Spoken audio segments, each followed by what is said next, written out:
안녕하세요. 이현우 작가입니다. 오늘 한국은행에서 정말 비겁하게 6번 연속 금리 동결을 발표했습니다. 지금 금리를 인상시켜서 부동산을 정상화하고 건설사 카르텔을 퇴출하고 부실 기업도 구조조정해야 되는데요. 하지만 지금 한국은행은 여기저기 눈치만 보느라 원칙과 소신을 갖다 버리고 금리 정책을 제대로 펼치지 않고 있습니다. 덕분에 우리나라 경제를 구조조정할 수 있는 골든타임만 흘려보내고 있는데요. 한국은행뿐만 아니라 정부 고위 관료들이 금리 인상 정책이 가져올 후폭풍이 무서워서 아무도 나서지 못하고 그냥 서로 책임을 미루고 있는 그런 상황이 벌어지고 있습니다. 정말 우리나라는 한 줌도 안 되는 이 부동산 투기꾼들과 건설사들만 살리기 위해서 온 국민을 빈민층으로 만들어버릴 그럴 기세입니다. 지금이라도 빨리 금리를 올려서 물가를 잡고 부실 기업들을 구조조정해야 되는데요. 하지만 한국은행은 전혀 그럴 생각이 없습니다. 그래서 오늘은 한국은행이 무엇을 잘못하고 있는지 이런 것들을 이야기해보고 금리 정책을 제대로 펼치지 않아서 물가를 잡지 않는다면은 앞으로 어떤 일이 발생할지 얼마나 비참하게 경제가 무너질지 이런 것도 알아보도록 하겠습니다. 영상을 시작하기 앞서 최근 댓글에 말을 좀 천천히 해달라 이러한 요청들이 많이 있어서 제가 말을 조금 천천히 해보도록 하겠습니다. 그러면 영상으로 다시 돌아와서 지금 보시는 그래프는 우리나라 물가 상승률 그래프입니다. 2023년 7월부터 다시 급등하기 시작했죠. 이렇게 되면 어떻게 돼요? 한국은행은 물가를 잡기 위해서 금리를 인상시켜야 되는 게 맞습니다. 한국은행이 지금 본분을 완전히 망각하고 있거든요. 이렇게 자신있게 이야기할 수 있는 이유가 한국은행의 설립 목표, 그러니까 존재 이유에 대해서 홈페이지에 가면은 정확하게 나와 있습니다. 한국은행은 물가 안정 목표를 정하여 국민에게 공표하고 이를 달성하기 위해 최선을 다하고 있습니다. 그러니까 한국은행은 물가 안정이 최우선인데요. 그런데 지금 한국은행이 정말 물가 안정이 최우선인가요? 아니죠. 지금 한국은행은 그냥 눈치만 보면서 물가가 상승하고 있는데도 금리 인상하지 않고 있습니다. 소신과 철학이 없는 것입니다. 여기저기 나와서 언론 플레이를 하고 있어요. 구조개혁 해야 된다. 빚내서 집 사지 말라. 뭐 이런 식으로. 이거는 결국에는 내 잘못 아니다 그 말이에요. 이렇게 이야기하고 나중에 문제가 터졌을 때 나는 할 만큼 했다. 이렇게 넘어가려고 하는 거예요.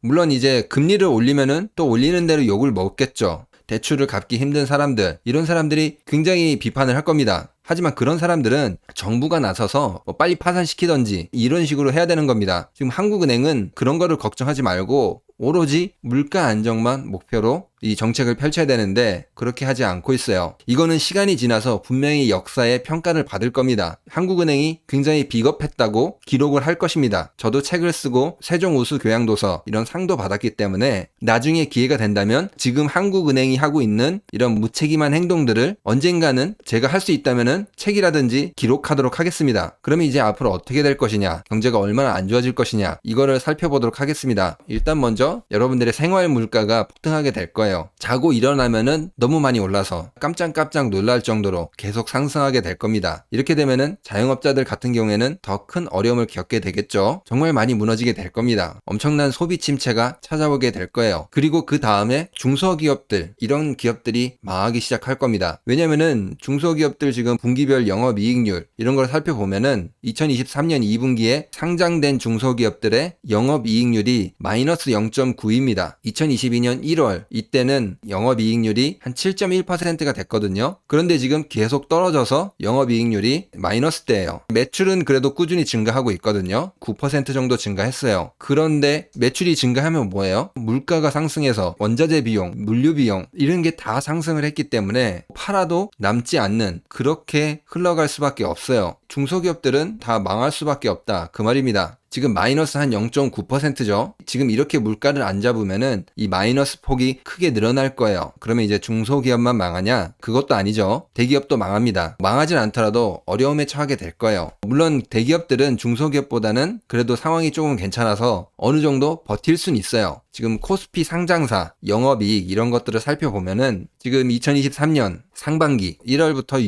6월까지 매출액이라든지 영업이익 이런 것을 살펴보면은 매출액은 작년에 비해서 2.8% 늘었어요. 하지만 지금 영업이익은 작년에 비해서 52.45% 감소했습니다. 매출이 조금 늘긴 했지만 영업이익은 반토막이 났다. 팔아도 남는 게 없다 그 말입니다. 그리고 대기업들도 역시 인원을 감축하게 될 겁니다. 이익이 안 나는데 비용을 절감하기 위해서 굉장히 노력할 거예요. 당연히 인건비도 줄이려고 사람들을 채용을 덜하게 된다거나 내보내게 될 겁니다. 그러면 이제 우리 개인들에게 엄청난 타격이 오겠죠. 그것뿐만 아니라 여기서 외국인도 떠나게 됩니다. 당연하죠. 지금 영업이익이 반토막이 났잖아요. 이렇게 되면은 우리나라 기업들에 대한 투자 요인, 그런 매력 이런 것들이 감소하게 됩니다. 지금 보시면은 이미 9월에 외국인 국내 주식 1.7조 순매도 2개월 연속 팔았다. 8월 기준 외국인 주식 보유 비중이 26%로 14년 만에 최저다. 뭐 이런 이야기가 나왔어요. 자본이 한국을 떠난다는 거죠. 이것 역시도 큰 문제가 될 거예요. 이렇게 외국인들이 빠져나가면은 당연히 외환 보유액이 감소할 수밖에 없습니다. 가뜩이나 지금 수출도 안 되고 이러는데 외국인까지 떠나면은 외환 보유액은 계속 감소하게 될 겁니다. 외환 보유액이 감소하게 되면은 결국에는 환율까지 불안해집니다. 환율이 불안해져서 어떻게 돼요? 우리나라 돈의 가치가 하락하게 됩니다. 이렇게 되면은 더더욱 악순환입니다. 환율이 급등하게 되면은 뭐가 올라가죠? 물가가 올라가게 돼요. 외국에서 사오는 수입 물가가 또 올라가게 돼요. 그러면은 이게 도돌이표거든요. 다시 앞으로 돌아와서 물가가 폭등하게 되는 거예요. 또 석유 같은 거, 설탕 같은 것, 밀가루 같은 것, 뭐 이런 것들 수입해오는 것들 다 올라간다는 겁니다. 여기서 다시 중소기업들 어려워지고 대기업도 팔아도 남는 게 없고 또 다시 외국인은 한국 별로니까 떠나고 또 다시 외환 보유액은 감소하고 다시 환율이 급등하고 도돌이표로 계속 흘러가게 된다는 겁니다. 지금 한국은행이 자신들의 책임을 망각하고 물가를 잡지 않는다면은 지금 이 상황은 더욱더 심각해질 겁니다. 그래서 제가 한국은행이 지금 굉장히 비겁하고 굉장히 비판받아 마땅하다고 이야기하는 겁니다. 계속 이런 식으로 경제가 쪼그라들면은 또 위험한 요소들도 많이 있거든요. 이 뭐냐면은 기업들은 외화 부채도 있어요. 외국에 돈을 줘야 되는 것들 그런 게 있어요. 외국에서 물건 떼었는데 이거를 뭘로 줘야 돼요? 당연히 달러로 줘야 되겠죠. 그리고 외국에서도 달러로 발행한 채권들 이런 것도 있거든요. 달러로 뭐 채권 발행했다. 그런데 이런 게 환율이 상승함으로써 어떻게 돼요? 굉장한 부담으로 올 수 있습니다. 만일 기업에 달러가 없다. 그럼 어떻게 돼요? 손해가 날 수도 있다는 거예요. 이게 기업들의 영업이익을 깎아먹을 수 있다고 합니다. 뭐 SK 하이닉스 같은 경우에는 환율이 10% 오르면은 순이익이 한 1조가량이 감소한대요. 대한항공 같은 경우에는 환율이 10원 오를 때마다 270억 원의 외화 평가 손실이 발생한다고 합니다. 대한항공 같은 경우에는 비행기가 엄청 비싸잖아요. 당연히 비행기를 우리나라에서 생산한 게 아니라 외국에서 가져왔으니까 달러로 돈을 내야 되잖아요. 자동차처럼 3년 할부 이런 게 아니라 막 몇십 년 할부 이렇게 돈을 내야 되기 때문에 아무튼 달러로 돈을 내야 되는데 그거를 감당하기 어렵다 그 말입니다. 외화로 돈을 갚아야 될 이런 부채들이 굉장히 부담으로 다가올 거예요. 환율이 계속 상승한다면은 잘못하면은 무너질 수도 있는 거죠. 그리고 지금 한국은행이 금리를 올리지 않는다고 하더라도 실제로 시장 금리는 상승하고 있습니다. 미국의 국채 금리 같은 경우에는 4.9% 이게 넘었어요. 곧 5%를 돌파할 것 같아요. 우리나라의 코픽스 이 금리도 계속 상승하고 있습니다. 이제 이렇기 때문에 사실 한국은행에서 금리를 올리지 않는다고 하더라도 시장에서는 금리가 계속 상승하게 될 거예요. 그러니까 지금 한국은행이 되게 이상한 짓을 하고 있다 그 말입니다. 지금 시장 금리가 상승하면은 아무런 효과를 못 보고 어떻게 돼요? 환율만 불안해지고 물가만 오르고 시장 금리는 상승하게 되는 그러니까 시장에 제대로 대응하지 못하는 그런 정책을 펼치고 있다 그 말입니다. 그렇다고 지금 이 PF가 괜찮아졌나요? 차라리 이거라도 문제가 해결돼서 다른 거를 해결할 수 있다면은 그렇게라도 하면 되는데 지금 PF가 오히려 계속 연체율이 늘어나면서 금액도 줄지 않고 심각해지고 있잖아요. 그러니까 지금 이것저것도 아니고 다 망하게 되는 그런 상황으로 흘러가고 있습니다. 지금 한국은행은 자신들의 본분을 잊은 채 물가 안정은 생각하지 않고 언론 플레이만 하고 있고 그 사이에 물가는 폭등하면서 중소기업들은 원가 상승으로 어려움을 겪고 있고 대기업들도 영업이익이 반토막 나면서 외국인들도 주식을 던지겠죠. 외국인들 빠져나가는 사이에 당연히 외환 보유액은 감소할 수밖에 없습니다. 이 상황에서 환율은 다시 급등하면서 이게 다시 물가를 올리는 악순환이 계속 반복되고 있습니다. 아무런 문제도 해결하지 못하고 물가도 잡지 못하고 그냥 경제가 무너지는 것을 방치하고 있어요. 그러면 오늘 영상은 여기서 마치도록 하겠습니다. 다음 영상에서 찾아오도록 하겠습니다. 구독과 좋아요,